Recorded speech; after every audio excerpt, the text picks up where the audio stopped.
sobre este tema de la sistematización de experiencias educativas, ¿sí? Un concepto que de antemano, cuando no te has familiarizado mucho con él, suele parecer algo complicado, algo totalmente que no realizamos los docentes, que no se realiza, algo extraño de cierto modo, no muy usual, pero conforme lo va realizando es cierto que tiene un orden, tiene una estructura o algunos pasos sugeridos, porque no los tiene como tal establecidos, no hay una guía como tal. Nos damos cuenta de que es algo que realizamos, se realiza mucho en la educación básica, en la educación superior, pero que no sabemos realmente ese concepto como tal, ¿no? De antemano hay que aclarar que se trata de una de las metodologías sociocríticas, de las nuevas metodologías que, pues, aunado a otras que se van a estar, o que ya se están utilizando en el marco de la nueva escuela mexicana, en nuestro plan de estudio 2022, como los aprendizajes basados en proyectos comunitarios, como el aprendizaje basado en problemas, aprendizaje basado en el servicio, el enfoque STEAM, todo ese tipo de nuevas formas de trabajar o de metodologías. Pues bueno, aquí la sistematización que utiliza más para la investigación educativa, pues también va a entrar aquí. Espero que este video sea concreto, sea fácil de entender. Como estaba analizando este tema, busqué muchos videos en YouTube y he escrito muchas conferencias, webinar, de muchísimos videos, pero al parecer esos videos, los menos los que yo analicé, se me hacían un poquito avanzados, no tanto para principiantes cuando apenas te estás inmiscuyendo o estás familiarizándote con ese tipo de temas. Pues bueno, ojalá que este video cumpla la función. Vamos a hablar de una breve historia, no está aquí en el resumen de contenidos, pero vamos a ver una breve historia de la sistematización, algunos conceptos, la utilidad, los beneficios, el proceso lógico que digamos se recomienda, porque como dice el autor Oscar Jara, costarricense Oscar Jara, si no me equivoco, de esa nacionalidad, no existe como tal una guía, un manual, como si lo pueda haber en metodología de investigación o en enfoque cualitativo, mixto, etcétera. Aquí no lo existe como tal, pero algunos pasos sugeridos sí, y algunas conclusiones como tal. Es una metodología relativamente nueva. Todas estas metodologías críticas de la pedagogía crítica, ¿verdad? Sabemos que surgen en los 60s, en los 70s del siglo XX, ¿verdad? Y hay un gran exponente, el brasileño Paulo Freire, de su famoso libro La pedagogía del oprimido, entre otros textos muy nutridos, que estuvo también en México, estuvo exiliado en Chile. Abogado brasileño, educador, filósofo, muchísimos adjetivos positivos le podremos dar. Pues bueno, siembra las bases para esta y otras metodologías tanto de investigación como de educación popular, ¿sí? En ese contexto del famoso estado del bienestar, ese contexto de apoyo estadounidense a las comunidades latinoamericanas, ¿verdad? En aquel entonces, pues rezagadas económicamente, ¿verdad? Ese apoyo que daba Estados Unidos, ¿verdad? Pues en el mismo contexto de la Guerra Fría fue pues este caldo de cultivo, como se le llama, para que surgieran estas metodologías. Se establece o se dice que surge esta práctica de sistematización en la carrera de trabajo social, de orientación educativa, en las carreras enfocadas al trabajo comunitario, ¿verdad? Pues se va yendo también hacia lo que es la educación, la práctica docente como tal, la educación normalista, la educación pedagógica, ¿sí? Pero ese es el contexto que surge. Tenemos algunos autores principales, Donald Schoen, uno de los principales, o Donald Schoen, como le suelen llamar también, con sus libros sobre la reflexión de la práctica pedagógica, ¿sí?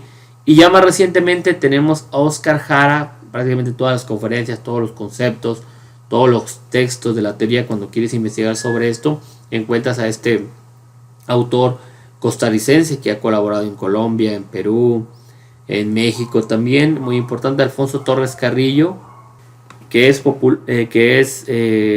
colombiano, si no mal recuerdo. También es de los expertos, ¿verdad? De que nos habla sobre la sistematización de experiencias. Pues esta breve historia, breve cronología. Tenemos algún concepto dado desde el año de 1998, dice que es aquella interpretación, bueno, es el primer concepto que estamos manejando de sistematización, es aquella interpretación crítica de una o varias experiencias que a partir de su ordenamiento y reconstrucción descubre o explica la lógica del proceso vivido, el proceso educativo obviamente, los factores que han intervenido en dicho proceso, cómo se relacionan entre sí y por qué lo han hecho de ese modo, ¿verdad? Eso es lo que nos dices. Obviamente se tiene que tomar en cuenta, ¿verdad? De hecho, todos los ejercicios para practicar o para hacer la sistematización, tienes tú que elegir una práctica educativa que hayas llevado a cabo o que hayas formado parte de ella, porque la política institucional lo diseñó, o la Secretaría de Educación, o alguna área de la universidad, el lugar donde trabajas, ¿verdad? Tú participaste, hubo esa práctica y bueno, hay que sistematizarla como tal, ¿no? Ramos, también Vidal, Ramos Pla, estos autores también cubanos, si no mal recuerdo, también dan mucha teoría sobre este concepto de sistematización. Nos dice que es un nuevo tipo de metodología de investigación educativa que parte de la evaluación crítica de las experiencias que se han ido modificando de forma activa, la recursión de su lógica interna y el restablecimiento de las bases para regresar a la práctica y mejorarla. O sea, vemos la experiencia que realizamos, esta práctica, por ejemplo, el uso de alguna plataforma educativa durante la contingencia, durante la pandemia, un nuevo modelo educativo, estrategias docentes, un plan para evitar el rezago escolar, un plan de educación a distancia, un curso, etcétera, una capacitación, una práctica que se haya llevado en la educación, en cualquier carrera, ¿sí? La analizas, la sistematizas y bueno, puedes volver a aplicarla, pero ya con esas observaciones, esas reflexiones que tú has ido construyendo. Es una práctica que se hace mucho entre colegas para luego mejorarla. El objetivo principal es una mejor práctica educativa, mejores aprendizajes significativos en los estudiantes. Aquí tenemos más conceptos, al final daré la biografía, a veces si te piden algunos conceptos sobre esto. Bueno, aquí está.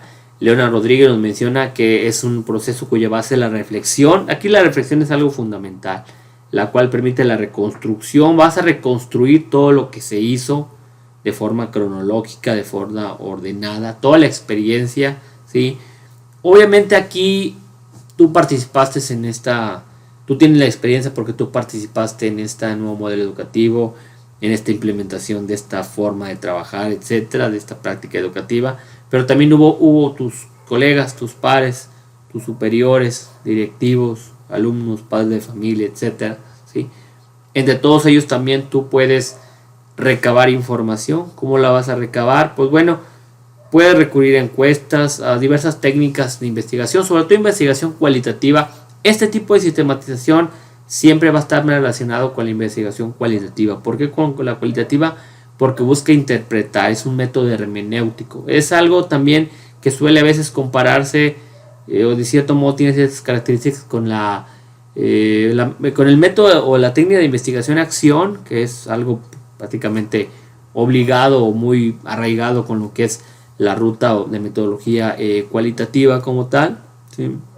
Con los métodos también o las técnicas etnográficas, ¿verdad? Que investigan la cultura, ¿verdad? Aquí como tal, bueno, aquí como tal, pues se requiere producción de conocimiento, la conceptualización de la práctica y la creación de conocimientos teóricos prácticos de lo que se vivió, de lo que se sistematizó, de la experiencia que se tuvo en todo este proceso. En pocas palabras, la utilidad es mejorar la práctica educativa, mejores aprendizajes, mejor calidad, involucrar a los docentes, ¿sí? Nos dice que busca articular la práctica con la teoría, ¿sí? Obviamente la práctica, aquí fue primero la práctica y ahora la estamos teorizando para mejorar. Aporta simultáneamente a mejorar el acompañamiento y a criticar el aprendizaje, ¿verdad? Aquí como tal, es una metodología sociocrítica, o sea, quiere decir que critica las metodologías tradicionales, comunes, arraigadas, para buscar nuevas alternativas, ¿no? Surge por la necesidad de conocer, dar a conocer y cualificar las prácticas como un proceso de producción de conocimiento a partir de la práctica. Todo en general es mejora continua. Tiene muchísimas utilidades como tal, ¿no? Cualifica el conocimiento que se tiene en la práctica, genera conocimiento a partir del proceso, aporta la reflexión teórica, cualifica la propia práctica. También permite tener una comprensión más profunda de las experiencias realizadas, simplemente con el fin de mejorarla, de presentar un plan alternativo, una reestructuración del modelo que se está utilizando, de la innovación que se está utilizando, etc. Es algo pues muy arraigado con la educación básica, con la educación media, con la educación superior, etc., ¿no? Siempre busca mejorar. ¿Qué beneficio le podemos encontrar? Pues se sistematiza porque se quiere aprender de las prácticas, Obviamente siempre cuando tú realizas una actividad educativa, una práctica como tal, se aprende, ¿verdad? No está mal dicho ese pues refrán popular o dicho popular que dice que se aprende más con la práctica. Eso es cierto, ¿verdad? Pero hay en ocasiones que esa práctica no se hace correctamente, ¿verdad? Tenía por ahí un docente en la normal donde estudié la licenciatura que comentaba, ¿verdad? Que había maestros que tenían mucha experiencia, 20, 15, 30 años, pero él argumentaba, a lo mejor un poco irónico, pero decía de que llevan esos 30, 15 o 20 años haciéndolo mal, ¿sí? Mal porque pues te acostumbraste a hacerlo así. Este tipo de sistematización pues busca que eso que a lo mejor tú piensas que está bien, pues se puede mejorar, o que ya es un método educativo ya muy tradicional, muy pasivo, muy aburrido, muy tedioso, y que no se adapta a estas formas nuevas de aprendizaje, que sobre todo después de la pandemia, después de todo este contexto del 2020, 2021, 2022, con el regreso a clases presenciales, lo requiere reconocerlo, realizar, recuperar la memoria de lo puesto en marcha para buscar errores y obviamente evitarlos en un futuro. Analiza y reconoce no solo los fracasos. Esa experiencia que se está sistematizando, de antemano les comento que no necesariamente tuvo que ser algo ni positivo ni negativo, porque a veces suele cometerse el error de querer sistematizar algo que no salió bien o que salió excelente. Se puede hacer simplemente siendo en este caso imparcial, no saber si realmente fue algo. Se busca ser lo más objetivo posible, ¿no? Dice que también analiza los fracasos y no los avances realizados y también los puntos críticos encontrados, procesos concretos en el marco de un contexto más amplio, aprender de la práctica y mejorar, generar conocimientos nuevos desde la próxima práctica, de la propia práctica, mejorar las prácticas, o sea, un mejor desempeño docente, avanzar en el trabajo de campo de la transformación educacional con estos nuevos modelos más activos, ¿no? Como tal. El mismo Torre nos menciona en 2021 pues ese proceso a grandes rasgos, ¿verdad?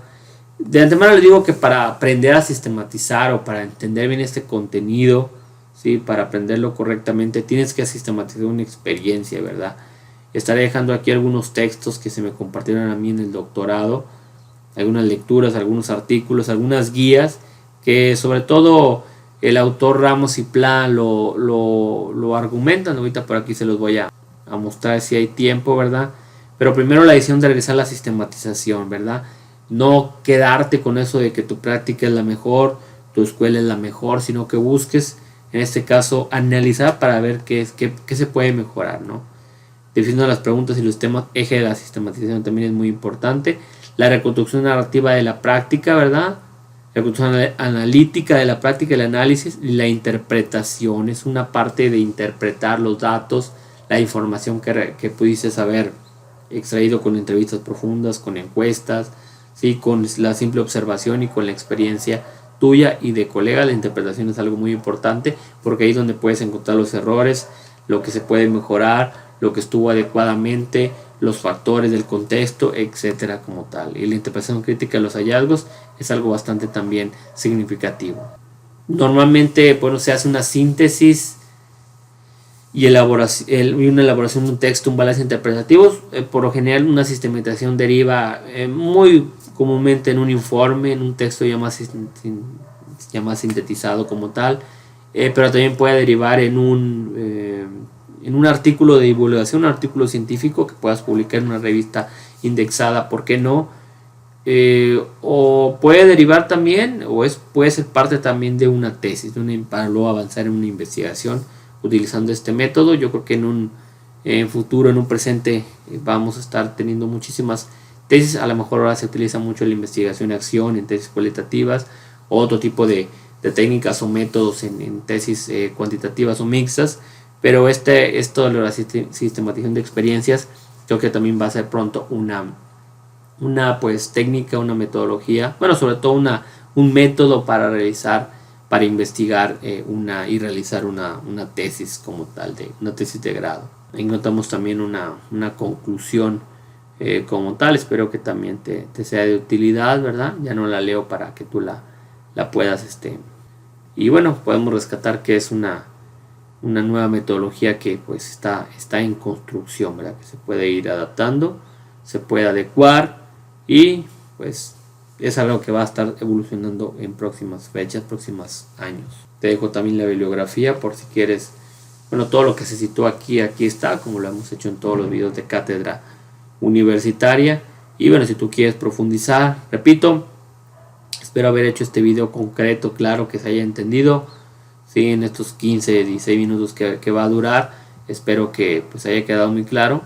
Y que con las fuentes que te voy a dejar aquí también en la descripción del video, pues puedas ampliarlo, ¿verdad? Espero que les haya servido. Ya me conocen, soy el maestro Jesús David Camarero Rangel, maestro en educación superior, docente de educación superior y educación básica ya desde hace pues más de 10 años. Actualmente lo sigo realizando ese tipo de cátedra universitaria y trabajo docente. Soy también licenciado en educación secundaria, soy normalista y soy doctorante en innovación educativa. Bueno, que tengan un excelente día, espero los haya orientado un poquito en este corto video y haya sido lo más claro, que era la intención, en pocas palabras, en pocos minutos, introducirlos y darles una visión global de esto de la sistematización de experiencias educativas. Un tema, la verdad, muy interesante que me agradó mucho. Que tengan un excelente día. Hasta el próximo video.